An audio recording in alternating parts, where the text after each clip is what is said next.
In every society, there's a hierarchy, an order in which people fall. You get the most important people, the workers, and then you get the scum, as it were. The people right at the bottom who are disregarded by most society. In the case of the Orks, this falls down to the Gretchin, the grots, and the snotlings.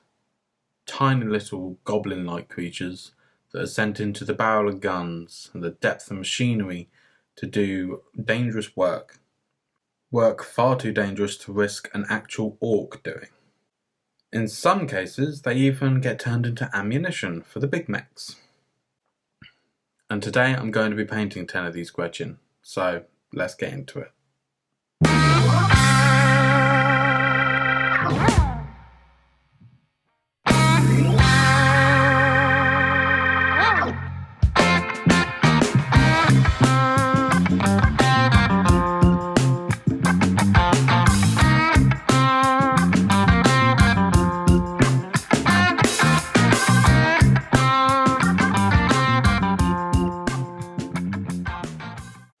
Now, given what I've just told you, how Gretchin are actually treated within the Orc society, how they're constantly put in harm's way, they're at the bottom of the food chain, and are constantly getting beaten by bigger orcs, I thought it would be quite appropriate in this paint job to make them pale and sickly. But also, something else to consider with orc lore is that they actually come from mushrooms. They're not like most organic creatures that procreate through more traditional means. Instead, these creatures are grown underground, and this applies to the Gretchin too. From my understanding, they are just lesser developed. They come up a bit prematurely. Maybe they're the kids of orcs, you could look at them that way. So as well as making them look sickly and pale, I want them to be a bit richer in colour as well. Now this is a bit contrasting, I know, but let's just get into the painting and I'll show you how I kind of tackle this problem that I've given myself. So, as some of you may know, my orc army is purple and orange. That's the main scheme. Obviously the skin is still green, but those are the two colours that I want to be in every paint job. If you watch my orc skin painting tutorial, you'll see that I mix purple into the base layer. Not only does this create a bit of visual interest because purple and green go really well together, but it also ties the purple into the rest of the scheme where there will be purple dotted throughout. So my idea for painting these Gretchin is, don't mix it with green. That's right, my first step when painting these Gretchin is to colour all of the skin in purple. To be specific, Phoenician purple. Now I have no idea how this is going to turn out. You do, you've seen the thumbnail. But I'm hoping it comes out looking pretty good. Now I'm wanting to get these Gretchin onto the table relatively quickly. This isn't for display, this is for a game. So I'm going to be doing a bit of dry brushing for the skin. And we're going to do it in this order. Elysian green, moot green, Ushabti bone, and a tiny bit of screaming skull. Now with each of these layers you want to get slightly less and less on the brush and aim more and more towards the top. This way you actually are still creating layers and a bit of volume. Normally I don't bother with screaming skull. Normally I stop at Ushabti bone.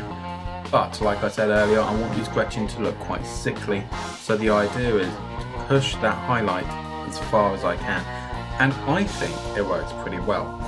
And as a pleasant surprise, the purple in the deepest recesses really works quite well as well. And in my mind at least, it makes them look a bit younger. I mean, now that's basically the skin done. What we're going to do next is take your Phoenician purple that you use for the base layer and Chakero orange and go around painting some areas that you want to be these colours. Because these are the two colours that I am mixing into all of my units in my orc army. So I'm going to pick out maybe a tabard, or the top of a hat, or the little belt buckle, or some of them are carrying sticker bombs. maybe I'll do those orange. Just go around making sure that some of the details are your Orc army's colours. So for instance, if you're going Evil Sons, I would go around picking out some bits of Mephiston red. Or if you're playing Goth, then I'd go around with black, getting certain bits. You get the idea.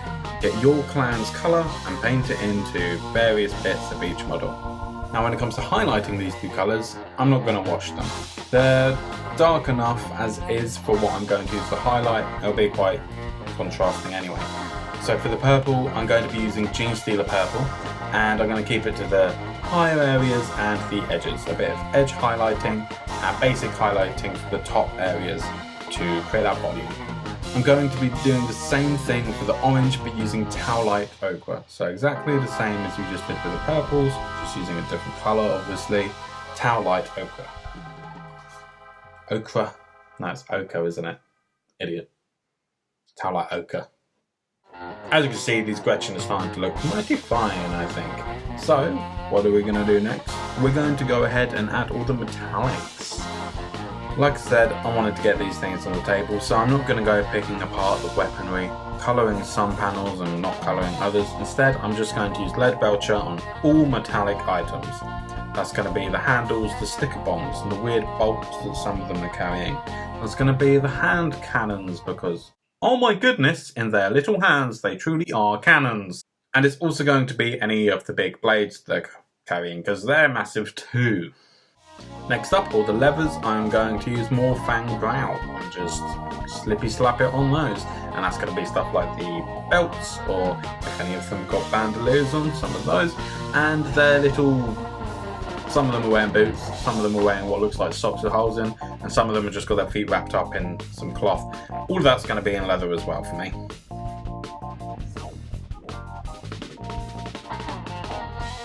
Now the teeth. For the teeth, I'm going to base coat them in Steel Legion Drab. Once that's dried, add a tiny bit of Shabty Bone, and then an even smaller bit of Screaming Skull at the very tippy tops of the teeth. These three colours are my go-to colours when it comes to painting teeth. I'll also use that recipe for the teeth on the nails, because these Gretchin do have some quite large nails, whether that be on their hands or their toes. There are also some areas on this model, such as the furs and the hair, which I admittedly forgot to film the painting of, but are kind of, well, they're very up to you. You can do what you like with them, but if you're interested, I used Rhinox hide to base coat them, and then I followed it up with, I've forgotten the name of the brown. What was it? And then I used Gorthor Brown. One of the last steps is going to be to colour those tiny little eyeballs. And for that, I'm just going to use a dot of Mephiston red. I like the idea of them being a bit crazy. So, red eyeballs, that's pretty good. My Tyrannid's got yellow eyeballs, so I don't want to keep doing that. But I'm not entirely sure what's canon with the eyeballs of Orks. I think they genuinely are just white. They're like human eyes. Just paint them how you like. They're not a huge detail. You don't even have to paint them. No one.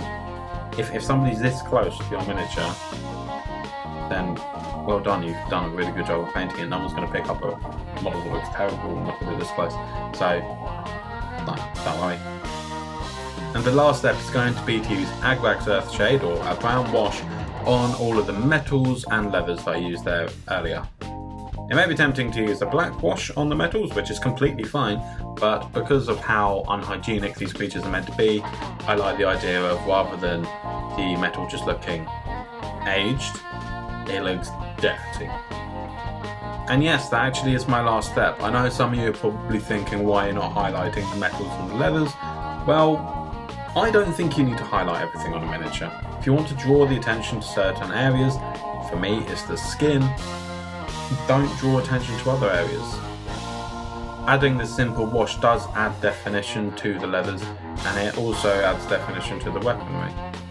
For me, I don't think it's worth going around and highlighting all the metals, for instance, because that can be quite tricky anyway. Making the metallic paint lighter is a whole load of faff, and I can't be bothered with it, really.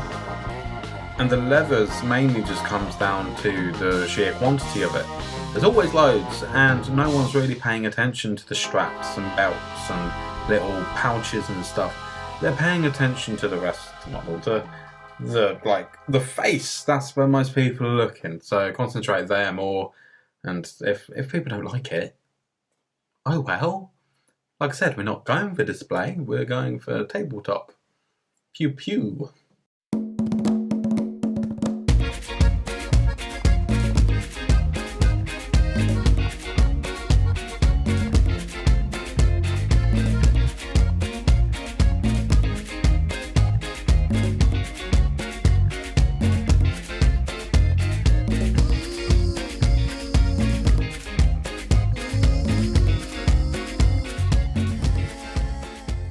So that's it, that's my first 10 Gretchin. I'm pretty happy with them.